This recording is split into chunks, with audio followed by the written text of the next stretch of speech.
Today we look at the text of Luke chapter 12 verses 1 to 7. The Pharisees and scribes have now begun a hostile campaign against Jesus.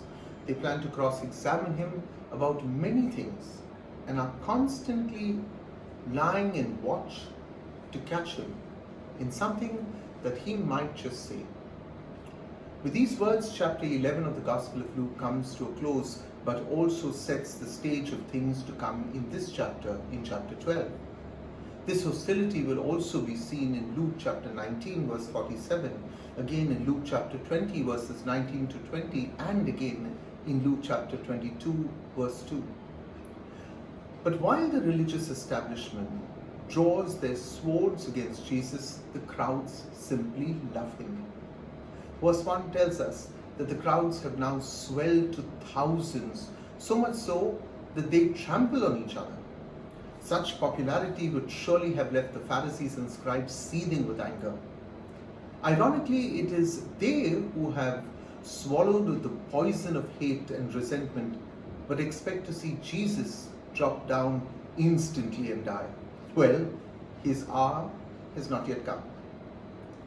It is in this context that St. Luke dedicates all 59 verses of chapter 12 to the consequences of the hostility towards Jesus. The disciples too will share in this opposition mounted against Jesus. However, this hostility faced by the little flock is both external as well as internal. External, caused by the Pharisees and scribes, and internal, caused by the selfishness of church officials. Remember that Luke is also writing to his congregation of believers. In continuing his polemic against the Pharisees or the rigorous teachers in his community, Luke attacks those whose actions do not match their words. The message of Jesus to his disciples was to beware of the yeast of the Pharisees, because their actions do not conform to their words. It is this corrupting influence that the disciples should beware of, lest they end up being contaminated by the corrupting influence of the Pharisees. Eventually, the false nature of the position of the Pharisees and scribes and the destructive character of their person will be revealed. It is in this hostile environment that Jesus understands the need to comfort the disciples, whom he now addresses as friends. This is the only place in the Synoptic Gospels, in Matthew, Mark, and Luke, that the word friend is used by Jesus, and not without reason. For Jesus is fully aware that if his teachings are met with opposition, then so too will that of his disciples. But this is not merely a session in mollycoddling, for Jesus will also admonish and warn his disciples to fear hell, should they rather choose to save their body when persecution comes their way. The disciples must always live with the assurance that it is God who is in control of every life, and hence should not fear those who kill the body, for beyond that they can do absolutely nothing.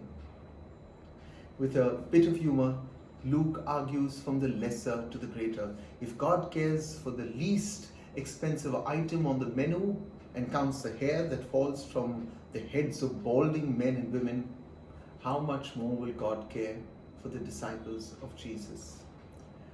I want to thank you for listening to these reflections. I know that many of you, with great love, share these reflections with your friends. If you haven't yet subscribed to our channel, please do so. And if you'd like to write into me and let me know your thoughts, then please send me a WhatsApp message only. Remember, don't call on this number, just a WhatsApp message. If you're dialing from abroad or texting from abroad, out of India, it should be +91 and then the Indian number 9820242151. I get many messages from many of you in India. I rarely get messages from friends abroad. We'd love to hear what you think, what's going on in your part of the world, and how do you react to the gospel messages. God bless you and thank you.